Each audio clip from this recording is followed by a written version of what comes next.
આમોદનગરમાં ઘણા સમયથી ભૂગર્ભ ગટરો ઉભરાવાની, પાણીની પાઇપલાઇન તૂટવાની તેમજ દોર ટુ દોર કચરો ઉઘરાવવા આવતા ટેમ્પાની સમસ્યા માટે નાગરિકો ભારે હાલાકી ભોગવી રહ્યા છે। ત્યારે આમોદના વોર્ડ નંબર 3ના વર્કસવાસમાં વિસ્તારમાં છેલ્લા અઠવાડિયાથી દોર ટુ દોર કચરો ઉઘરાવતો ટેમ્પો નહીં આવતા ગંદકીથી પરેશાન બનેલા યુવા નેતાએ પોતાના ઘરનો કચરો આમોદ નગરપાલિકા સેનેટરી ઇન્સ્પેક્ટરની કચેરીમાં ઠાલવીને રોષ વ્યક્ત કર્યો હતો। જે બાબતે સેનેટરી ઇન્સ્પેક્ટર દ્વારા યુવા કોંગ્રેસી નેતા કેતન મકવાણા સામે જાનથી મારી નાખવાની ધમકી આપવી, સરકારી કામમાં અડચણ ઊભી કરવી સહિતની કલમોનો ઉપયોગ કરી ફરિયાદ નોંધાવી હતી।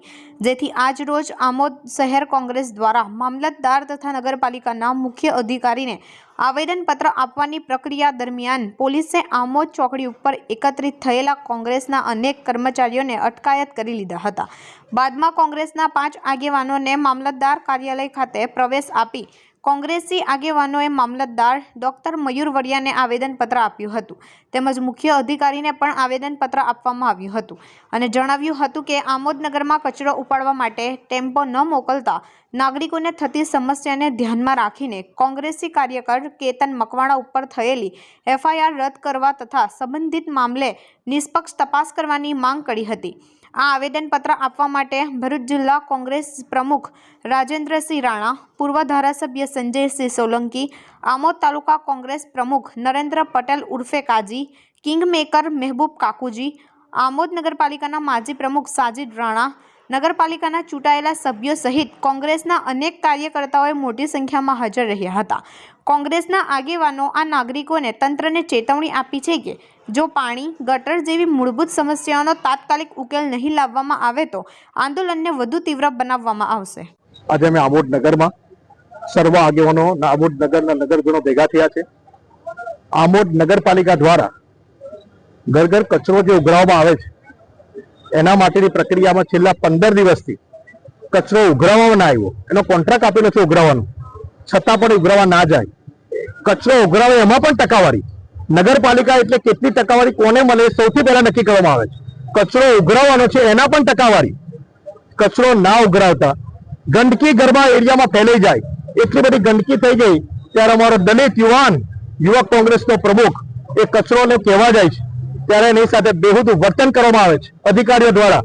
ત્યારે કચરો લઈને ત્યાં ફેંકવા જાય છે કે લો આ કચરો, એની સાથે બેહુદું વર્તન કર્યું એનું કઈ નથી।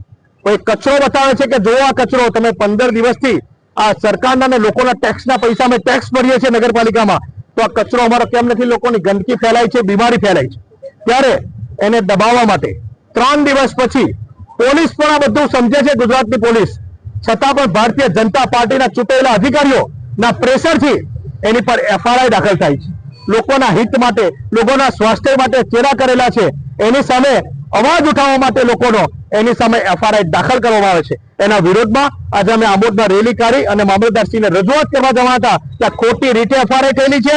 એક દલિત યુવાનનો અમારા દબાવવાનો અવાજ દબાવવાનો પ્રયત્ન કરી રહ્યો છે, વિરોધ પક્ષને ખતમ થવાનો પ્રયત્ન કરી રહેલા છે। ત્યારે આ ભારતીય જનતા પાર્ટીની સરકારે આજે આમોદ નગરને સમગ્ર પોલીસ છાવણીમાં ફેરવી દીધું છે। અમારી સામે પણ પોલીસ તૈયાર છે અમને પકડવા માટે।